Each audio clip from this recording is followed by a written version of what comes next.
احمدہ و نصلی علی رسولہ الکریم اما بعد۔ محترم ناظرین کرام،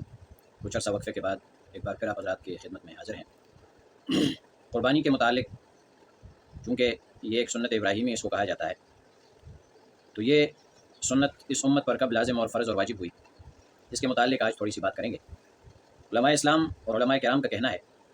کہ مکہ مکرمہ میں ہر سال قربانیاں دی جاتی تھیں، لیکن اس وقت وہاں رہنے والے لوگ مختلف دیوی دیوتاؤں کے نام پر قربانیاں دیتے تھے۔ چونکہ سیدنا ابراہیم علیہ السلام کی نسل میں ہزاروں انبیاء کرام گزرے ہیں، اور چونکہ یہ ان کی سنت تھی تو ان ہزاروں انبیاء کرام کی ظاہر ہزاروں امتیں گزری ہیں، تو ان میں سے کچھ امتیں بت پرست ہوئیں، کوئی آتش پرست ہوئیں،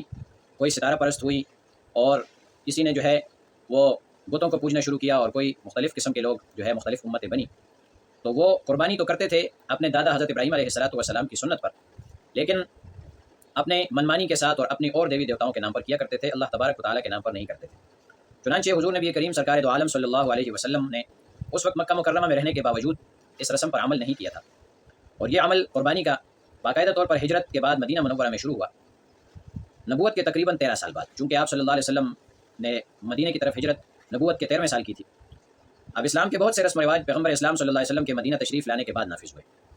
مدینہ منورہ میں احکامات نازل ہوئے، اور قرآن کریم پر احادیث مبارکہ پر جو فقہی مسائل ہیں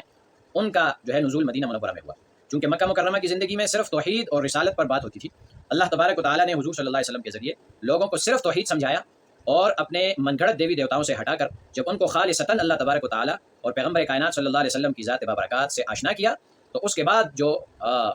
روایات اور اس کے بعد جو احکامات نازل ہوئے اس کو شرعی احکام کہا جاتا ہے۔ چنانچہ قربانی بھی اس وقت جو ہے وہ نافذ ہوئی، اور چونکہ یہ ابراہیم علیہ السلام کی سنت ہے تو اللہ تبارک و تعالیٰ نے اس کو پسند کرتے ہوئے پیغمبر کائنات صلی اللہ علیہ وسلم کی امت پر بھی لازم کیا۔ چنانچہ آپ صلی اللہ علیہ وسلم نے جب دین اسلام کی تبلیغ شروع کی تو پہلا کام یہ تھا کہ مدینے سے واپسی کے بعد مکہ والوں کے درمیان اتحاد قائم کرنا، روزہ رکھنے اور عید الفطر کا تہوار منانے کا آغاز دوسرے سال ہجری میں ہوا۔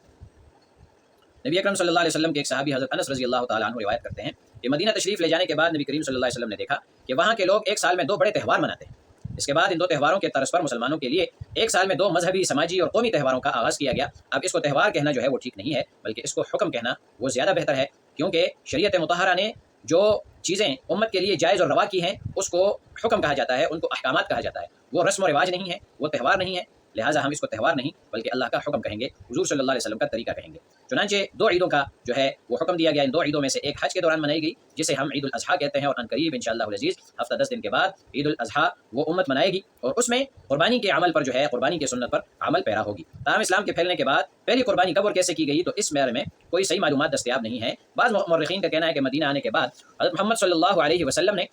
سب سے پہلے اپنے ہاتھوں سے 2 دمبے قربان کیے تھے، پھر فرمایا تھا کہ ان میں سے ایک میری طرف سے اور دوسرا امت کی طرف سے ہے، یعنی کہ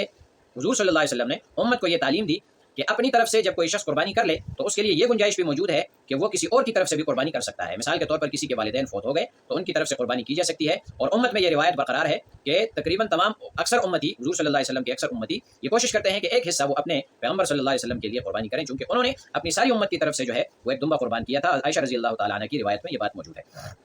اب چونکہ دین اسلام میں بہت سی چیزیں سابق انبیاء کی روایت کے مطابق کی گئی ہیں، مثال کے طور پر شروع میں نماز بیت المقدس کی طرف منہ کر کے ادا کی جاتی تھی، لیکن بعد میں اس کے مطابق حضرت عیسیٰ علیہ السلام کی مثال کعبہ کی طرف منہ کر کے پڑھی جاتی تھی۔ مکہ میں واقعہ قربانی کا معاملہ بھی اسی طرح آیا تھا۔ اسلام کی مقدس کتاب قرآن کریم اور حدیث کے مطابق قربانی کا آغاز حضرت آدم علیہ السلام سے ہوا۔ اب حضرت آدم علیہ السلام کی جو ہے وہ شریعت میں قربانی کی جاتی تھی، لیکن اس کا طریقہ الگ تھا، اور ایسے ہی حضرت ابراہیم علیہ السلام اس کے بعد انبیاء کرام، تو ان قربانیوں کے طریقے الگ تھے۔ قربانی تو یہ جانور کی دی جاتی تھی، لیکن اس کا حکم الگ تھا، اس کا طریقہ الگ تھا۔ چنانچہ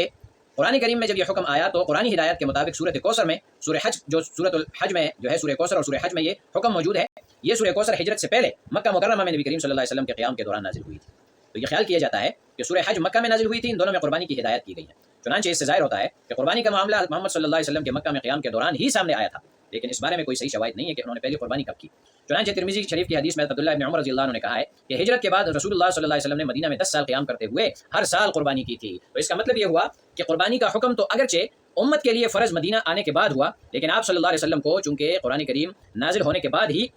جو قربانی کا حکم ہے وہ سورۃ الحج میں ہے، وہ سورۃ الکوثر میں ہے، اس لیے آپ صلی اللہ علیہ وسلم تو باقاعدہ قربانی کیا کرتے تھے، لیکن امت کو حکم دیا جب مدینہ منورہ میں تشریف لائے، ہجرت کی اور احکامات نازل ہونے شروع ہوئے، تو پھر امت کو جو ہے وہ باقاعدہ تعلیم کی گئی کہ اب تم بھی جو ہے وہ سنت ابراہیمی پر عمل کرتے ہوئے قربانی کا عمل سر انجام دو۔